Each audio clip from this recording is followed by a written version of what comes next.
Types of computer हमने start किया था,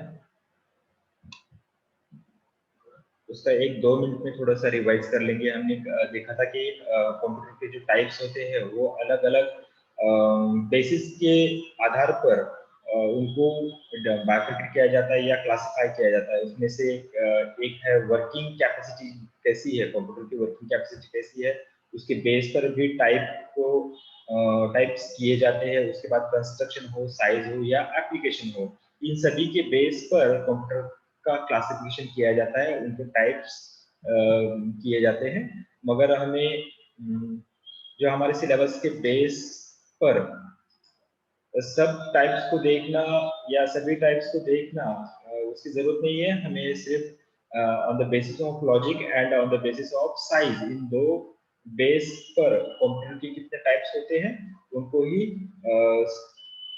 समझना है।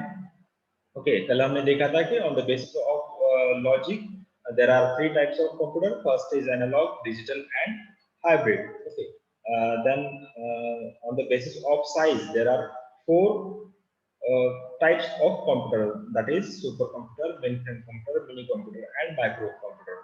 Further, microcomputer can be classified into 4 different types like notebook, otherwise laptop, otherwise portable computer. Okay. Second subtype of microcomputer is that handheld, otherwise palm, otherwise ultra mobile PCs. Okay.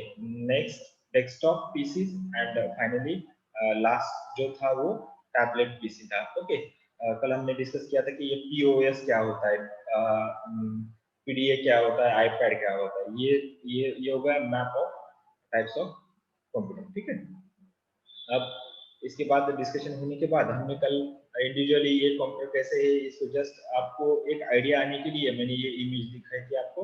उसके बाद हमने on the basis of logic जो analogue computer किसे कहते हैं जो जो वो भी हमने कल समझ लिया था, उसके एग्जांपल्स क्या है वो देख लिए थे। ओके, एनालॉग कंप्यूटर क्या है, एक एक सेंटेंस में अगर आपको इसका आंसर देना है तो आप कैसे दे सकते हो कि एनालॉग कंप्यूटर वो कंप्यूटर है जिसको कंटिन्यूसली कुछ सिग्नल्स मिलते हैं और उन्हीं सिग्नल्स को वो क्या करता है, काउंट करता है। ओके, ऐसे कंप्यूटर्स, ऐसे डिवाइसेस जो होते हैं उनको एनालॉग कंप्यूटर कहा जाता है। ठीक है, उसके बाद हमने देखा था डिजिटल कंप्यूटर। डिजिटल कंप्यूटर के बारे में हमने क्या कहा था कि डिजिटल कंप्यूटर ये बाइनरी कोडिंग सिस्टम के बेस पर काम करता है, जो स्पेशली 0 एंड 1, ये बाइनरी कोड, ये जो 2 डिजिट होते हैं उनके बेस पर ही काम करता है। स्पेशली डिजिटल कंप्यूटर क्या करता है, इनपुट डिवाइसेस से इनपुट डेटा को कलेक्ट करता है उनको। अब इनपुट डिवाइसेस क्या करता है, जैसे कि वैसा डेटा सीपीयू को ट्रांसफर नहीं करता, उनको कोडिंग लैंग्वेज में कन्वर्ट करने के बाद सीपीयू की तरफ ट्रांसफर करता है। सीपीयू उस कोडेड लैंग्वेज को यानी कि बाइनरी कोडेड लैंग्वेज को लॉन्ग लैंग्वेज के ऊपर प्रोसेसिंग करने के बाद जो कुछ आउटपुट होता है वो आउटपुट डिवाइसेस को भेजता है। फिर आउटपुट डिवाइसेस जो प्रोसेसिंग होने के बाद का जो डेटा है या इंफॉर्मेशन है वो क्या करती है, एज इट इज वो यूजर को रिप्रेजेंट नहीं करता है। आउटपुट डिवाइसेस क्या करता है, उस जो आउटपुट डेटा है या इंफॉर्मेशन है उसको क्या करता है, यूजर फ्रेंडली लैंग्वेज में कन्वर्ट करने के बाद ही यूजर को वो डिस्प्ले करता है। स्पेशली डिजिटल कंप्यूटर्स के जो टाइप्स है या जो प्रकार है हमने देखी थी कि super computer, main frame, mini, micro, ये सब क्या है, डिजिटल कंप्यूटर्स के ही पार्ट्स है। ठीक है, उसके बाद हमने हाइब्रिड कंप्यूटर को देखा था। हाइब्रिड कंप्यूटर किसे कहते हैं, जो फीचर्स एनालॉग कंप्यूटर के और डिजिटल कंप्यूटर्स के होते हैं एक कंप्यूटर में, वो उसी कंप्यूटर को आप हाइब्रिड कंप्यूटर कह सकते हैं। Specially hybrid computer special purpose के लिए बनाए जाते हैं, जो स्पेशली हॉस्पिटल में यूज किए जाते हैं। आप सभी ने हॉस्पिटल में इन्हीं कंप्यूटर को देखा होगा। ठीक है, उसके बाद हमने on the basis of size के बेस पर हम आज से स्टार्ट करेंगे कि जो कंप्यूटर्स है on the basis of size उसको हम देखेंगे और उनका थोड़ा सा डिटेल में यहाँ पे डिस्कशन करेंगे जिससे कि आपको इसकी आइडिया आ जाए। ठीक है, तो आज का सेशन हम स्टार्ट करते हैं सुपर कंप्यूटर से। ये किसका किसका टाइप है, ये कंप्यूटर का टाइप है, कौन कौन से बेस पर टाइप किया गया है, तो साइज के बेस पर ये टाइप है सुपर कंप्यूटर। ओके, तो इसको हम डिटेल से ये अभी स्टार्ट करते हैं। Okay, it is most powerful computer in terms of performance and data processing. अब ये सबसे पावरफुल कंप्यूटर किसके बेस पर, परफॉर्मिंग के बेस पर या फंक्शनिंग के बेस पर, और डाटा प्रोसेसिंग करने की जो स्पीड होती है उसके बेस पर ही कंप्यूटर को यहाँ पे इन्होंने इस सेंटेंस में बताया गया है कि जो कंप्यूटर सबसे फास्ट परफॉर्मिंग करता है या जो कंप्यूटर सबसे ज्यादा फंक्शनिंग करता है या डाटा प्रोसेसिंग की जो स्पीड होती है जिस कंप्यूटर की अधिक होती है वही सुपर कंप्यूटर होता है, ठीक है। It is specialised and task specific computer used by large organisation.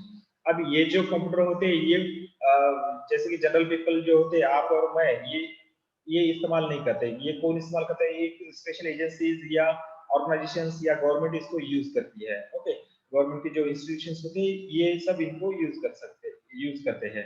और ये कैसे होते हैं? ये स्पेशलाइज और टास्क स्पेसिफिक यानी कि एक काम के लिए स्पेशल बनाया हुआ कंप्यूटर होता है या एक स्पेशलिस्ट कंप्यूटर होता है ये, okay. These computers are used for research and exploration purpose। सबसे इम्पोर्टेंट बात मैंने कल भी कही थी कि ये जो कंप्यूटर होते हैं ये रिसर्च एंड एक्सप्लोरेशन के लिए इस पर्पस के लिए यूज किए जाते हैं। अब रिसर्च एंड एक्सप्लोरेशन पर्पस क्या होता है? कल हमने डिस्कस किया था कि जो सैटेलाइट होता है, सैटेलाइट कंट्रोलिंग करने के लिए जो कंप्यूटर होते हैं या स्पेस रिलेटेड कुछ जो डिवाइसेस होते हैं स्पेस रिलेटेड उनको कंट्रोलिंग करने के लिए सुपर कंप्यूटर की ही मदद ली जाती है। अब आप सभी को पता है कि जो नासा है या इंडिया का जो डीआरडीओ है ये सब क्या करते हैं? ये सुपर कंप्यूटर यूज करते हैं। इनकी वजह से सभी को क्या होता है? एक स्पेशल पर्पस यानी कि रिसर्च एक्सप्लोरेशन पर्पस के लिए ये कंप्यूटर्स बनाए जाते हैं, ओके। मान लीजिए कि जो समुद्र है, समुद्र में से कुछ खोजना है या कुछ निकालना है तो उसके लिए भी जो जमीन के अंदर तो कौन से एरिया में कितने मिनरल्स है, कितना वाटर है, ये सब इस कंप्यूटर की मदद से हम सब लोग इनको जान सकते हैं, ठीक है। तो ऐसे जमीन हो, हवा हो या पानी हो, इसमें से कुछ भी एक्सप्लोर करना है या इसमें कुछ सर्च करना है तो ये कंप्यूटर स्पेशली मदद करते हैं, ओके, साइंटिस्ट लोगों को, okay. these are expensive large in size and requires AC room। अब ये कंप्यूटर कैसे होते हैं?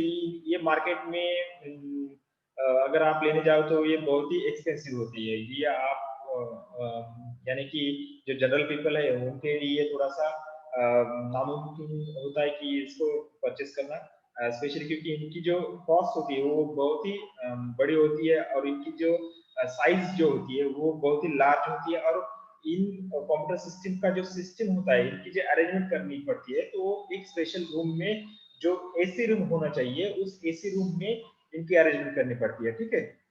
उसके बाद हमने देखा था कि दुनिया का सबसे पहला जो सुपर कंप्यूटर बनाया गया था वो 1954 में बनाया था। किसने बनाया था? आईबीएम कंपनी ने बनाया था। आईबीएम यानी international business machines corporation, okay. IBM का फुल फॉर्म क्या है? इंटरनेशनल बिजनेस मशीन कॉर्पोरेशन, जो न्यूयॉर्क अमेरिका में ये कंपनी है। इस कंपनी ने सबसे पहले यानी कि दुनिया का सबसे पहला सुपर कंप्यूटर बनाया था जिसका नाम था नार्क, यानी ARC, नार्क। नार्क का फुल फॉर्म है naval ordnance research calculator, okay. अब ये नार्क बनाने के बाद इसके 10 साल बाद एक कंप्यूटर साइंटिस्ट था जिसका नाम था सिमोन क्रे। इसने 1964 में एक दूसरा दुनिया का दूसरा सुपर कंप्यूटर बनाया था जिसका नाम था CDC 6600, ओके। इसके बाद ये तो हो गया दुनिया का।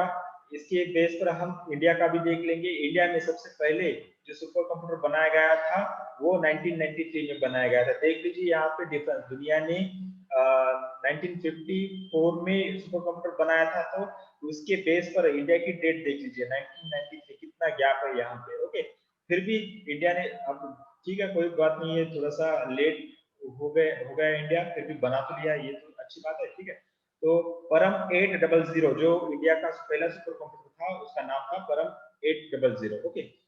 अब ये किसने बनाया था? सीडैक ने। सीडैक एक इंस्टीट्यूशन है, एक ऑर्गेनाइजेशन है जो पुणे में है। मैंने कल बताया था कि पुणे में जो पुणे यूनिवर्सिटी है उसमें एक सीडैक डिपार्टमेंट है। उस डिपार्टमेंट से ये परम कंप्यूटर बनाया गया था। परम, अब ये सीडैक का फुल फॉर्म यहाँ पे मैंने नीचे लिखा है, क्या है फुल फॉर्म देख लीजिए यहाँ पे, थोड़ा सा कॉन्सेंट्रेट कीजिए स्क्रीन के ऊपर। Centre for development of advance computing. Centre, C यानी सेंटर, फॉर, डी यानी डेवलपमेंट, एंड AC का मीनिंग यहाँ पे एडवांस कंप्यूटिंग है। तो सीडैक का फुल फॉर्म है centre for development of advance computing. Okay, उसके बाद इंडिया में जब एक ही कंप्यूटर नहीं बनाया, उसके बाद बनाते ही गया है इंडिया सुपर कंप्यूटर्स। इसमें स्पेशली परम 1000, परम 10,000, परम पदम, परम युवा, परम युवा सेकंड यानी फर्स्ट युवा और युवा सेकंड जो 2008 में बनाया गया था, ये सब इंडिया के सुपर कंप्यूटर्स है। इसके बेस पर हमने ये तो होगा इंडिया का, हम थोड़ा सा फॉरेन जो सुपर कंप्यूटर्स है उनको भी थोड़ा सा देख लेंगे। जो फॉरेन यानी कि जो अदर कंट्रीज के सुपर कंप्यूटर्स है, उसमें सबसे पहला है ब्लू ग्रेन।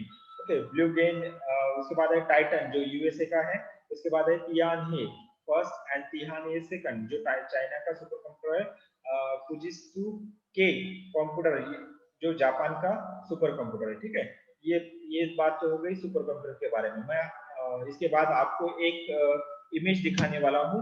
आपको ये बताना है कि आपको चैट बॉक्स में टाइप करके इस व्यक्ति का नाम आपको बताना है। ठीक है, मैं आपको स्क्रीन के ऊपर एक व्यक्ति की इमेज दिखा रहा हूँ।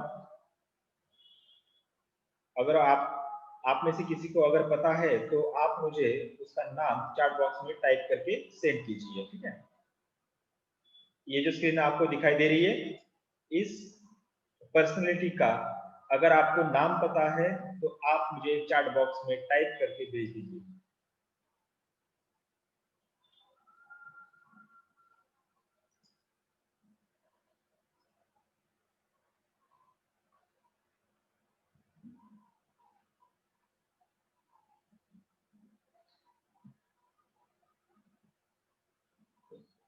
अगर किसी को इस पर्सनैलिटी का नाम पता है तो आप मुझे चैट बॉक्स में टाइप करके सेंड कर सकते हो।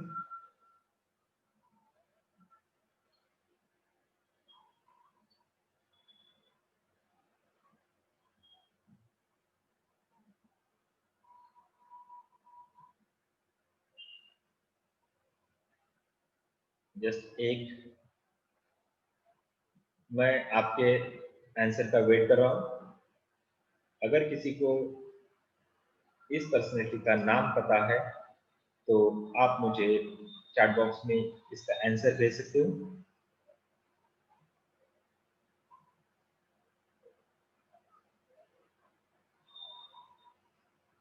I am waiting for your answer. Okay, ठीक है, कोई बात नहीं है, अब पता चलेगा आपको।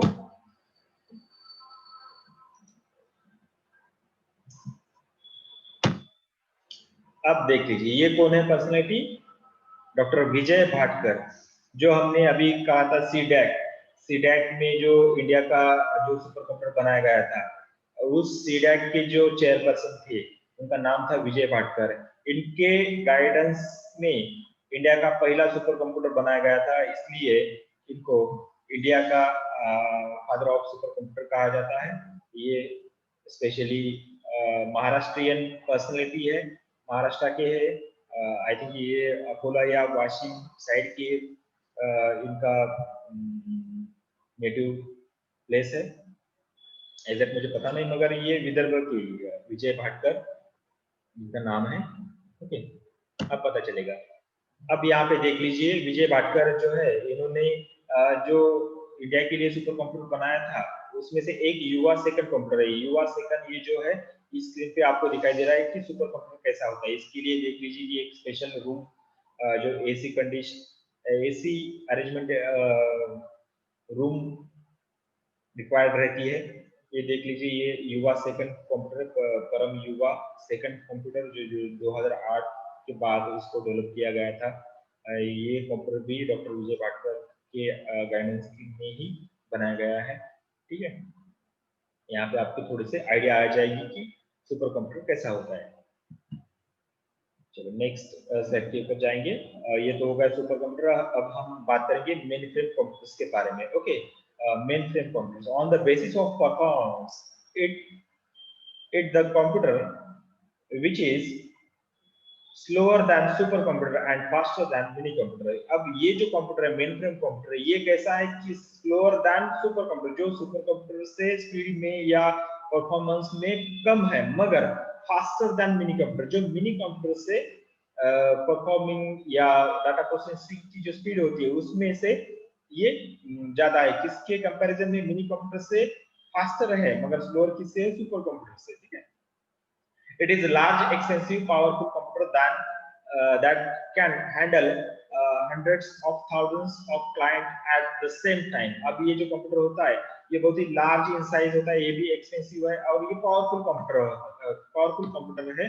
अब मगर ये जो कंप्यूटर होता है इस कंप्यूटर के लिए ये अकेला कंप्यूटर काम नहीं करता, इसके लिए क्लाइंट पीसी की जरूरत होती है। क्लाइंट पीसी यानी एक कंप्यूटर को अगर आप 2-3 कंप्यूटर जोड़ देते हो एक ही सर्किट में, एक ही कंप्यूटर में अगर 2 या 2 से ज्यादा अगर आप कंप्यूटर जोड़ते हो, वो जो जुड़ा हुआ कंप्यूटर होता है उसको कहा जाता है क्लाइंट कंप्यूटर। ओके, अब मेन फ्रेम कंप्यूटर को क्लाइंट कंप्यूटर की जरूरत होती है। It store huge amount of data, इसमें बहुत सारा डेटा को आप स्टोर कर सकते हैं क्योंकि इसकी स्टोरेज कैपेसिटी जो है वो बहुत बड़ी होती है। मगर जो सुपर कंप्यूटर की स्टोरेज कैपेसिटी है उससे थोड़ी कम होती है, मगर अदर कंप्यूटर से इसकी स्टोरेज कैपेसिटी जो है वो बहुत बड़ी होती है। Okay, the supercomputer, the computer is used by many banks, educational institutions, insurance companies, telecom companies, railways as well as airport department. अब ये जो कंप्यूटर है ये कौन सा डिपार्टमेंट यूज करता है, इससे आपको आइडिया आ जाएगी कि ये बैंक में जो कंप्यूटर्स होते हैं, एक बैंक में किसी तरह से मान लीजिए कि एक महाराष्ट्र बैंक है, महाराष्ट्र बैंक का हेड ऑफिस मान लीजिए मुंबई में है, मुंबई में उसके हेड ऑफिस जो है उसमें मेन फ्रेम कंप्यूटर होता है और जो अलग अलग डिस्ट्रिक्ट में अलग अलग तालुकात में जो महाराष्ट्र बैंक की ब्रांचेस है उन ब्रांचेस में जो सिस्टम है वही सिस्टम क्या किया जाता है, मेन सर्वर यानी मेन जो हेड ऑफिस में कंप्यूटर है, मेन फ्रेम कंप्यूटर है उसको कनेक्ट किया जाता है। इसलिए जो बैंक में यूज किया जाता है वो बैंक में कंप्यूटर जो होता है वो मेन फ्रेम कंप्यूटर होता है। इसी प्रकार से यूनिवर्सिटीज हो या कोई भी एजुकेशनल इंस्टीट्यूशंस हो उनमें भी मेन फ्रेम कंप्यूटर का इस्तेमाल किया जाता है। इंश्योरेंस कंपनीज या टेलीकॉम कंपनीज, आप में से सब लोग ऐसे होंगे कि कभी ना कभी आपने कस्टमर केयर को नंबर डायल किया होगा या कुछ आपको परेशानी या कुछ प्रॉब्लम है तब आपने कस्टमर केयर को नंबर डायल किया होगा।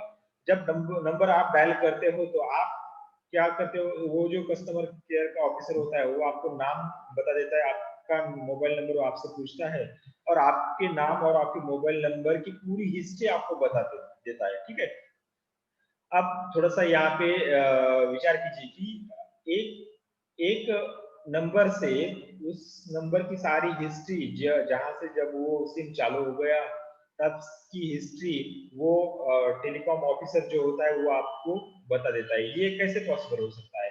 दुनिया में किसी एक टेलीकॉम कंपनी के आप अकेले कस्टमर तो नहीं हो। मान लीजिए आप आइडिया का कार्ड यूज करते हो, आप अकेले ही आइडिया के कस्टमर तो नहीं है, पूरे वर्ल्ड में आइडिया के करोड़ों कस्टमर्स होंगे। उन सभी करोड़ों कस्टमर्स का डेटा सेव करना, उनकी हिस्ट्री सेव करना, उनकी इंफॉर्मेशन सेव करना, अब ये पॉसिबल तो नहीं होगा एक छोटे से कंप्यूटर अगर यूज करता हो तो ये छोटे से कंप्यूटर में पॉसिबल नहीं होगा। इसलिए ये जो टेलीकॉम कंपनीज होती है वो क्या करती है, मेन फ्रेम कंप्यूटर्स इस्तेमाल करती है। रेलवे में हो या एयरपोर्ट में हो, जो टिकट सिस्टम होता है या जो रिजर्वेशन सिस्टम होता है उनको अरेंजमेंट करने के लिए रेलवे डिपार्टमेंट क्या करता है, मेन फ्रेम कंप्यूटर को यूज करता है। अब इसके बाद हम देखेंगे, यहाँ से आपको आइडिया आ जाएगी कि मेन फ्रेम कंप्यूटर कहाँ पे और क्यों इस्तेमाल किया जाता है। ठीक है, some popular mainframe computers are IBM 704, then IBM Z9, EDVAC, ENIAC, IBM 360। ये सब क्या है, ये सब मेन फ्रेम कंप्यूटर्स है। ओके, मेन फ्रेम कंप्यूटर के बाद हम आगे बढ़ेंगे। नेक्स्ट जो है हमारा मिनी कंप्यूटर। अब मिनी कंप्यूटर के बारे में थोड़ा सा डिस्कशन यहाँ पे कर लेंगे।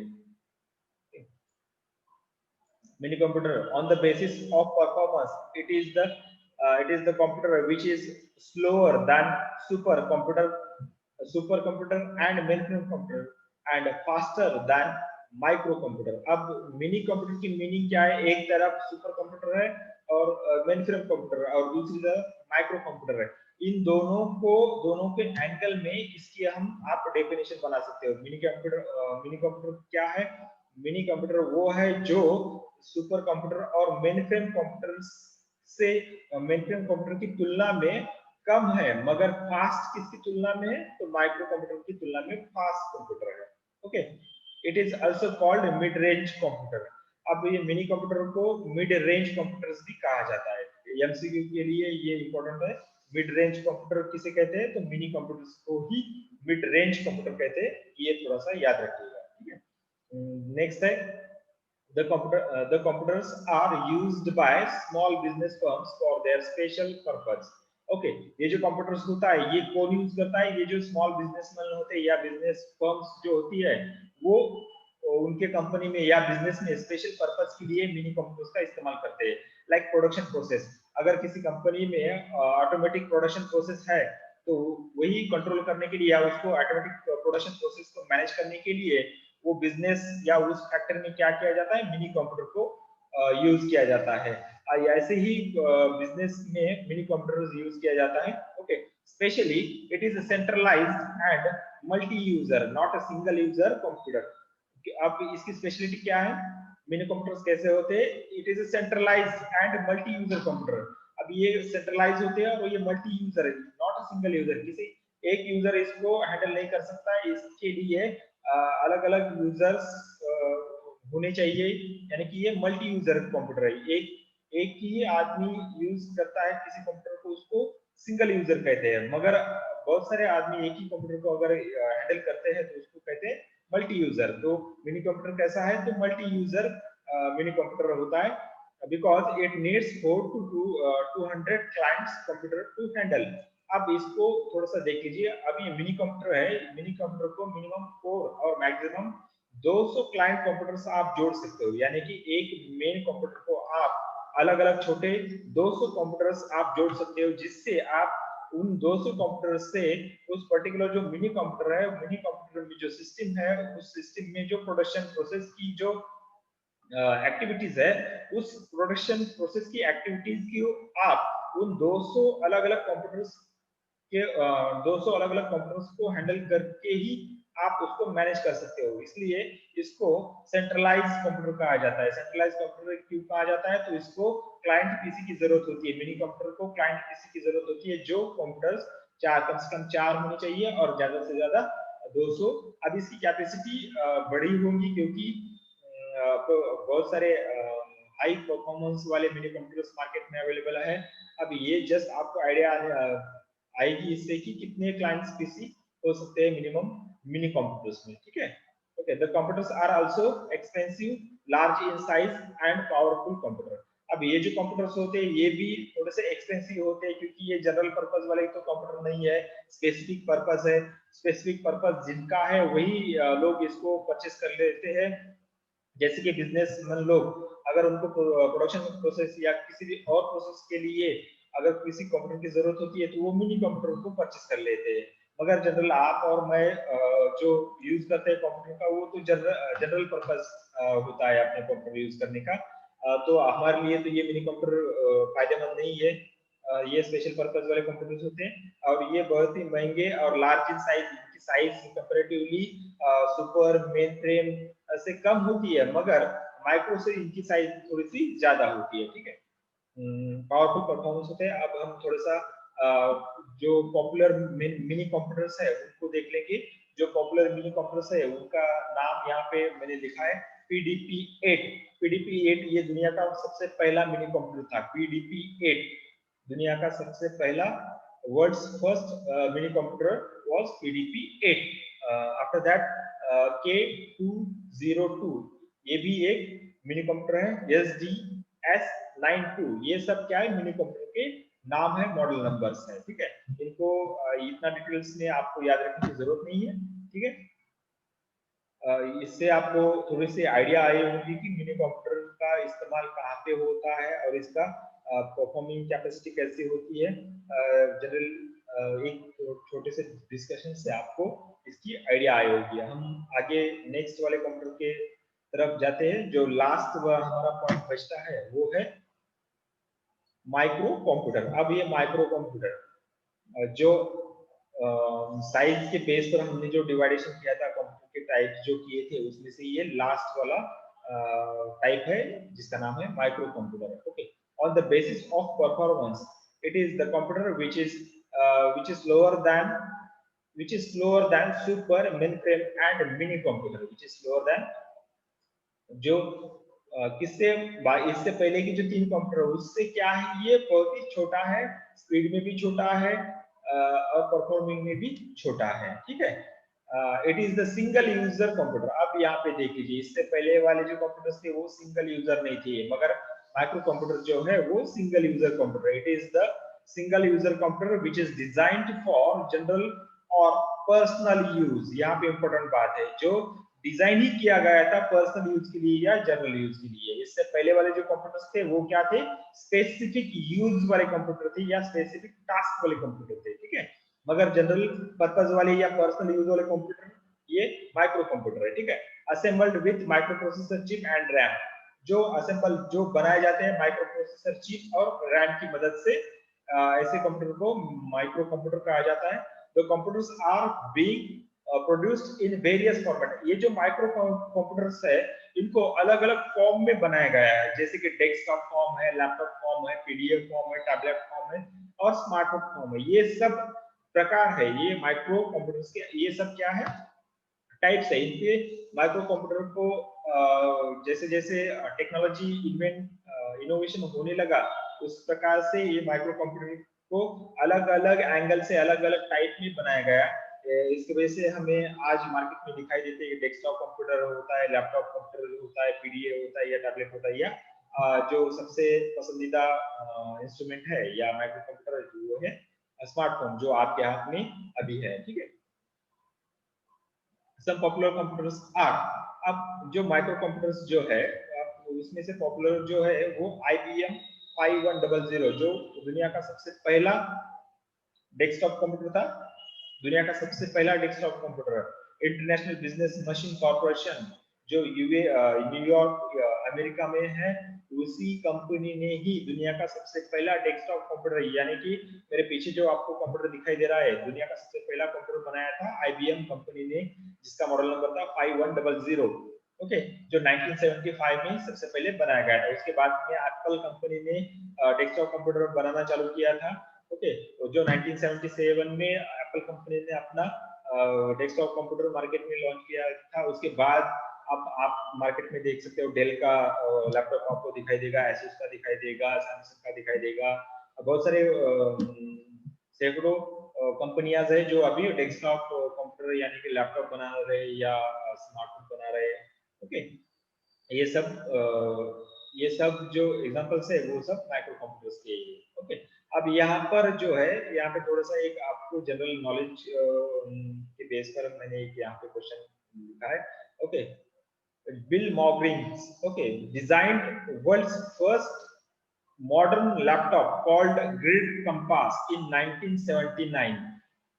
दुनिया का सबसे पहला जो लैपटॉप जो है, जो जिसका नाम था ग्रिड कंपास, जो बनाया था बिल मॉग्रिज ने बिल मॉग्रिज ने 1979 में।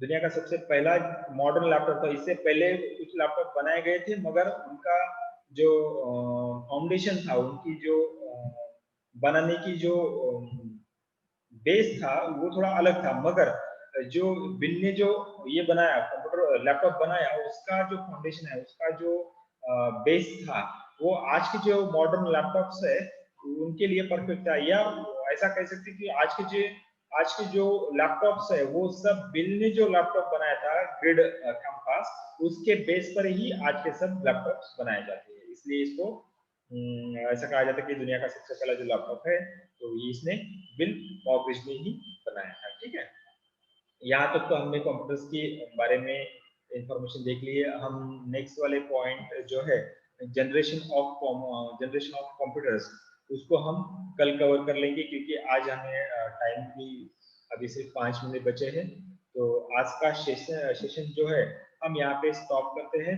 हम कल फिर नया पॉइंट जो है जनरेशन ऑफ कंप्यूटर, उसको लेके कल का सेशन चालू करते हैं। आज के लिए हम यहाँ पे स्टॉप करते हैं। किसी को अगर कोई क्वेश्चन है तो आप मुझे चैट बॉक्स में उस क्वेश्चन को टाइप करके मुझे सेंड कर सकते हो।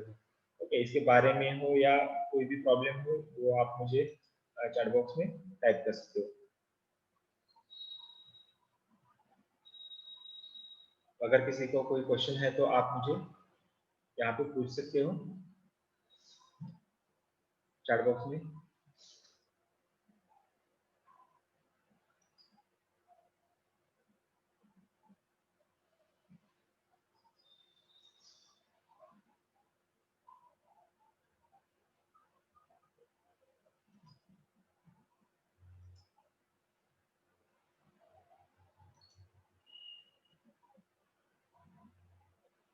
नहीं है, कोई क्वेश्चन नहीं है।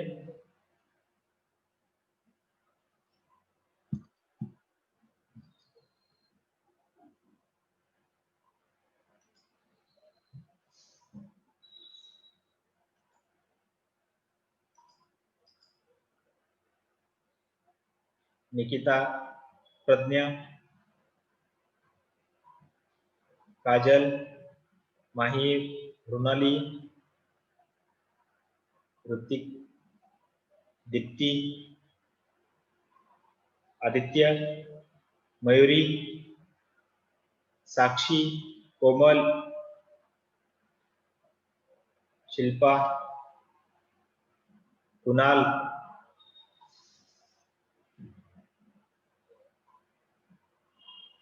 अनीश,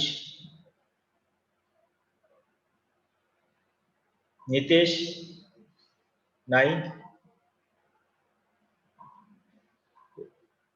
अनिकेत, स्वाति, समीक्षा, संस्कार, निकिता,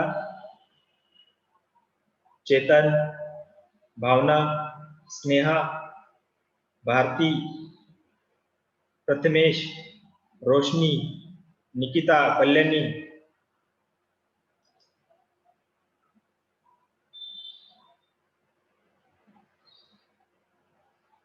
अभी ये नाम, ये इनको नाम तो मुझे पता नहीं। अजहर, समीक्षा, भारती, आकांक्षा, प्रतीक्षा,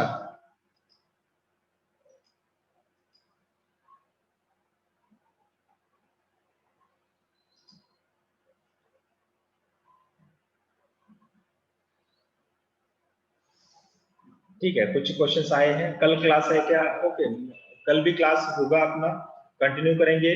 टाइमिंग फिक्स रहेगा 12:45 जो टाइमिंग है अपने क्लास का वो रहेगा। क्योंकि ये कंटिन्यू क्यों क्यों कर रहा हूँ मैं, क्योंकि लास्ट वीक में मैं आपकी क्लास नहीं ले सका, इसलिए लास्ट वीक का हमें कवर करना है, इसलिए इस वीक में हम कंटिन्यू क्लास ले रहे हैं। ठीक है, हमारे जो लास्ट वीक में 2-4 क्लास नहीं हुए थे उनको कवर करने के लिए इस वीक में हम कंटिन्यूसली क्लास ले रहे हैं और टाइमिंग हमारा सेम ही रहेगा।